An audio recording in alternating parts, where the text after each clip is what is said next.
quickening is I don't know. Toxifying. As an action, a creature can apply this brew to a simple or martial weapon. The next time weapon or a piece of damage it hits a creature within an hour, the creature takes 2d6 poison damage and must succeed on a Constitution saving throw against your saving throw DC or be poisoned for 1 minute. Don't do that. All right, we can move on. Just don't do it. Don't do it. Stop it. Just like about the only time I think that this might be worth it is like, all right, look, when you deal damage, you can change the damage type to necrotic and you ignore resistance to necrotic damage. Combine that with this, it's possible that this might be okay, but it's okay at best because it's only poison for 1 minute. Any combination we keep trying to do to make poison damage work does not fucking work. I keep trying with this, like poisoning. I think like what you're gonna have to do is like, oh man, like you have to be able to treat immunity. Yeah, 2d6 and no scaling. It's like every time they keep trying, like the save is pretty high though. But there's so many creatures that are immune to being poisoned. They're not only immune to poison damage, they're immune to being poisoned. Like, yeah, like, it's just super blah. Oh, I'm not getting mad. I'm not getting mad at all. I'm just like, oh, it doesn't work. Like, it doesn't work. No, I'm not mad. It's just like, don't do this. Like, let me just tell you guys, like, don't do this. Don't do this. If you're thinking about rolling this one up, this is a waste of such a good resource. And even then, with these numbers, why is this even remotely being considered to be anywhere near the same as quickening or fortifying? If we're just doing comparative analysis, toxifying is a complete bunk waste. Don't do this. Do not. Please stop dealing poison damage. At least in the current rules of 5e, it's just not great. Let me show you guys exactly how bad this is, right? Let me emphasize to you all why you need to stop trying to deal poison damage to things. Because in 5e, it will not reward you for trying to experiment and play with your character in that way. And it's going to be very, very frustrating, and you're going to wind up hating the game. Poison damage, immunity. Let's filter this. All right, so there's about 20 different options. 20 different characters or creatures show up on D&D Beyond whenever you do a sort like this, right? Per page. 26.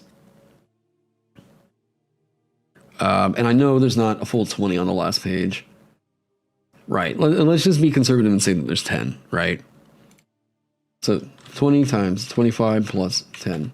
Okay, so 510 creatures amongst all of the monsters in D&D 5e that we currently have. And this is also sorting for Ravenloft. I own that book. Now, let me do something else here. Let's consider who all is resistant to poison damage. Oh, okay, about 80-ish, right? Little under. Okay, around 80, right? So 590 creatures in all of 5e that are resistant or immune to poison damage, with a vast majority of them being straight up immune. Now, let me show you something to emphasize something here. How many creatures are vulnerable to poison damage? 1. 1 is vulnerable to poison damage. And it just got added to the game. Now, that's correct. Yeah, not a dog. Now, how many creatures are immune to being poisoned? Oh, look, even more. This has got to be something like around 550, right? Maybe about 540, something like that. So I'm saying this to emphasize that, like, of all these creatures, I think, all right, let me remove any filters. And I can't go through and count down absolutely every single one. All right, so 97. The thing is that the creatures that you encounter early on are still going to be, it's going to be fairly frequent that creatures are going to be immune to poison damage. It's just the way that the game is built right now, right? Like, it's just, yeah. Wait, so first I'm mad about adding vulnerability, and now I'm mad about an immunity? What the hell? No, no, no, no, no, you got it wrong. You got it wrong. I'm not mad about an immunity. I'm not mad. I'm not mad. I'm just giving advice here to people that are trying to play 5th edition. If you do poison damage in D&D 5e, you're going to have a bad time.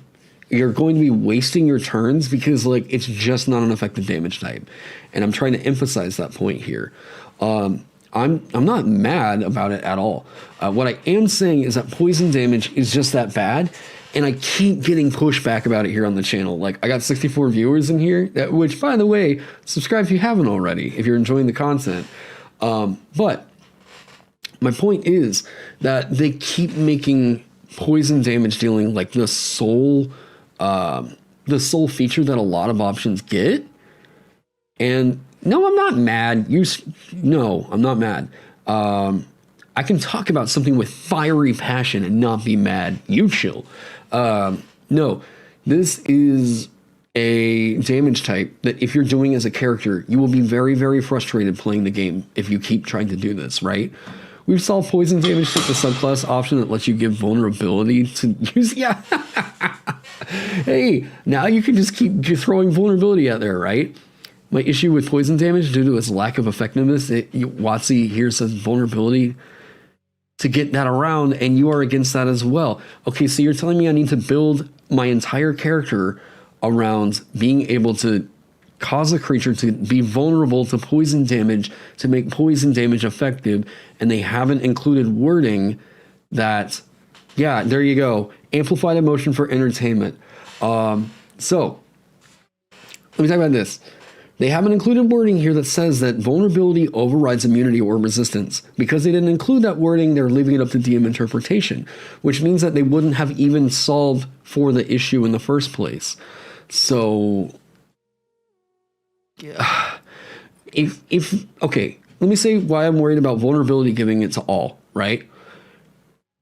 This is, and I don't want to make the assertion I could have done this better. I don't want to make that assertion.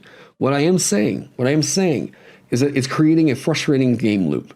This is either going to be, okay, either this does nothing for you, either this does nothing, right? You start throwing out your actions where you can be doing so much other good stuff.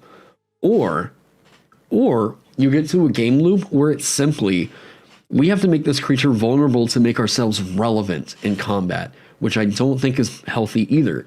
So it's either you have to do something that makes the creature take 2.5 or 2 times the damage from all of our attacks in order for us to do anything that's worth it. Like, I don't think that that's a healthy game loop. Like, people are going to get bored playing D&D because it's literally just going to be, make this creature vulnerable to something, hit it with the something, let's move on.